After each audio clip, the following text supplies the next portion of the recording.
بسم الله الرحمن الرحيم والشمس وضحاها والقمر إذا ہے اور یہ تیرا گھر یہ بیت محرم ایسے مقام پر ہے کہ جہاں زمین زراعت نہیں کر رہی ہے، زمین کوئی سبزہ نہیں اگا رہی ہے، غیر ذی زرع کے بغیر کاشت کے، اور کاشت کرنے کے بعد بھی یہ زمین ایسی نہیں ہے کہ جہاں کوئی چیز آباد ہو سکے۔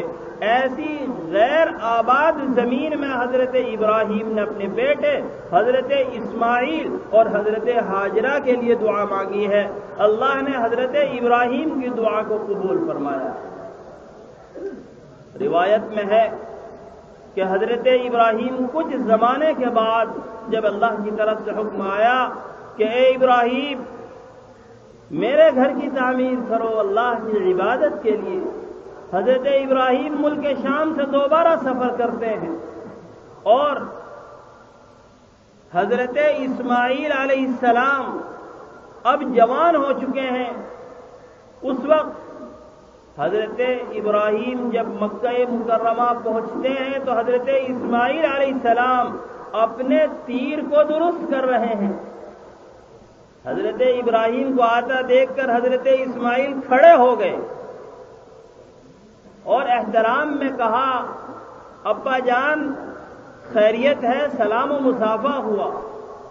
حضرت ابراہیم نے کہا اے بیٹے میرے رب کی طرف سے مجھے حکم ملا ہے، کیا تم میری معاونت کرو گے، میری مدد کرو گے؟ حضرت اسماعیل نے کہا ابا جان میں آپ کی بھرپور مدد کروں گا۔ حضرت ابراہیم نے کہا مجھے اللہ نے حکم دیا ہے کہ میں اللہ کے گھر کی تعمیر کروں، کعبۃ اللہ کو بناؤں۔ چنانچہ حضرت جبرائیل علیہ السلام نے جو نشانات بتائے تھے، جو اونچے مقام کی طرف اشارہ کیا تھا کہ یہ اللہ کا گھر ہے، حضرت ابراہیم نے وہاں تعمیر شروع کی۔ حضرت اسماعیل علیہ السلام آپ کے معاون بنے، آپ کا تعاون کیا۔ ایک باپ نبی، بیٹا نبی، وہ دو نبی اس گھر کی تعمیر کر رہے ہیں جس کے لیے آج ہم سب اس کی طرف رخ کر کے نماز پڑھتے ہیں، وہاں جا کر حج کرتے ہیں۔ حضرت ابراہیم اور حضرت اسماعیل اور حضرت ہاجرہ کے جو کارنامے ہیں، وہاں اللہ کی طرف سے جو انہوں نے کام کیے ہیں، وہ سب حاجی کے لیے آج عبادت شمار ہو رہی ہے۔ کہیں صفا اور مروہ کے درمیان دوڑنا ہے تو وہ حضرت ہاجرہ کی یادگار ہے۔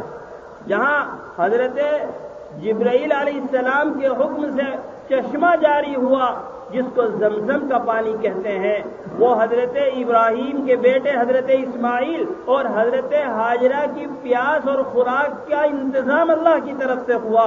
حضرت ابراہیم کو حکم ملا کہ تم اپنے بیٹے کو میری رضا کے لیے قربان کر دو۔ حضرت ابراہیم حضرت اسماعیل کو مینا میں جہاں آج کل قربانی ہوتی ہے وہاں لے جا کر ذبح کرنے کے لیے لٹا لیتے ہیں۔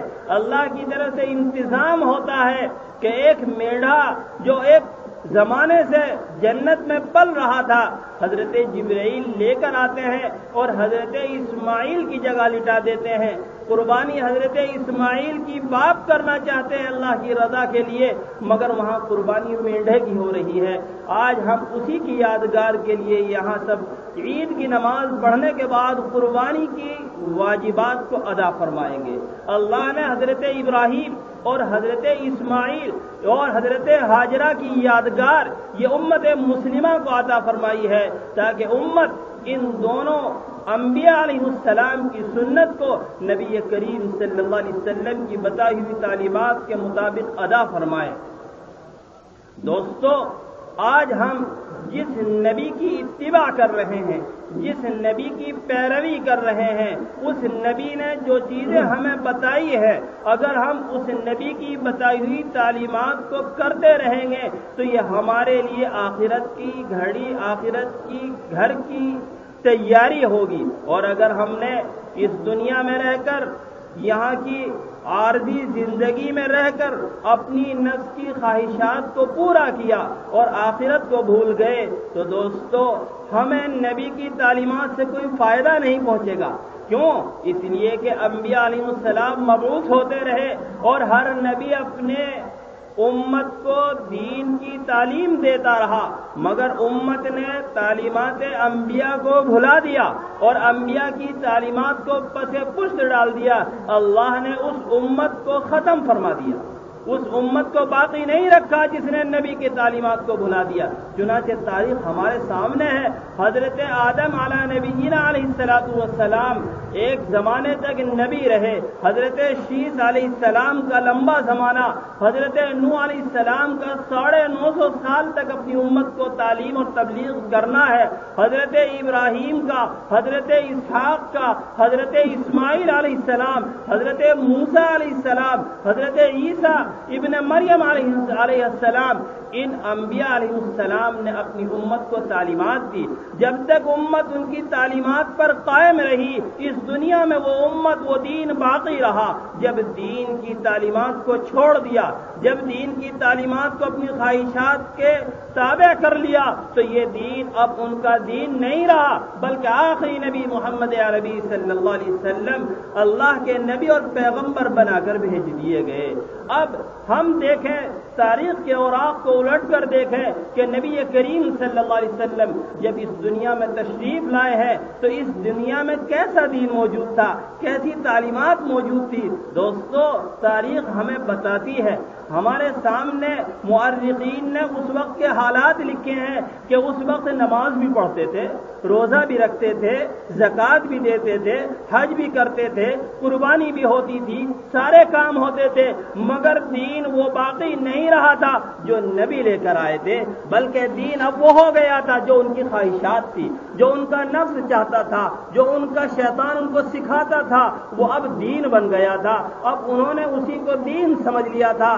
جب نبی کریم صلی اللہ علیہ وسلم کی بعثت ہوئی اور آپ نے کہا کہ میں اللہ کی طرف سے پیغمبر ہوں، میں اللہ کا نبی ہوں، تو اس وقت مکے کے رہنے والے مشرکین نے کہا تھا کہ یہ مرتد ہو گیا ہے، یہ اپنے آباء و اجداد کے دین سے ہٹ گیا ہے۔ پتہ چلا کہ اس وقت بھی کوئی دین موجود تھا، کوئی تعلیمات موجود تھی، وہ بھی حج کرتے تھے، مگر ان کا حج اپنی خواہشات نفسانی کے مطابق تھا۔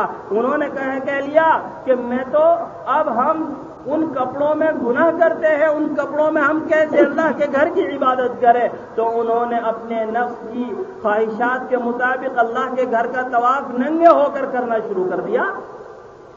نبی کریم صلی اللہ علیہ وسلم نے بیت اللہ کے اندر جو بت رکھے ہوئے تھے، جن کی وہ عبادت کرتے تھے، جن کے نام پر وہ قربانیاں کرتے تھے، نبی نے کہا کہ یہ ایک اللہ کی عبادت نہیں ہے، یہ تو غیر اللہ کی عبادت ہے، یہ شرک ہے، اللہ ان کی عبادتوں کو قبول نہیں فرمایا۔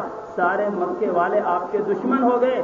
چنانچہ جب نبی کریم صلی اللہ علیہ وسلم نے ایک دن مکے والوں کو دعوت دینا چاہی تو آپ نے عرب کے قانون کے مطابق، عرب کا یہ طریقہ تھا کہ جب کوئی دشمن، جب کوئی قبیلہ مکے پر یا عرب میں چڑھ آتا تو وہاں اونچے پہاڑوں پر کوئی آدمی جو اس دشمن کو دیکھ کر آیا ہے، جس کو خبر ہے کہ ہم پر دشمن حملہ کرنے والا ہے، وہاں کھڑے ہو کر اپنے کپڑے نکال کر اعلان کرتا اور مکے کے رہنے والے لوگوں کو آواز دیتا کہ اے مکے والوں، تمہارا دشمن تمہاری طرف چڑھا آ رہا ہے اور تیاری کرو۔ چنانچہ سارے لوگ اس اعلان کرنے والے، اس منادی کی ندا پر جمع ہو جاتے اور پھر وہ خبر دیتا کہ میں نے اس طرح سے تمہارا دشمن آتے ہوئے دیکھا ہے۔ تو یہ عرب کا ایک طریقہ تھا۔ چنانچہ ایک دن نبی کریم صلی اللہ علیہ وسلم پہاڑ پر چڑھے اور آپ نے کپڑے نہیں اتارے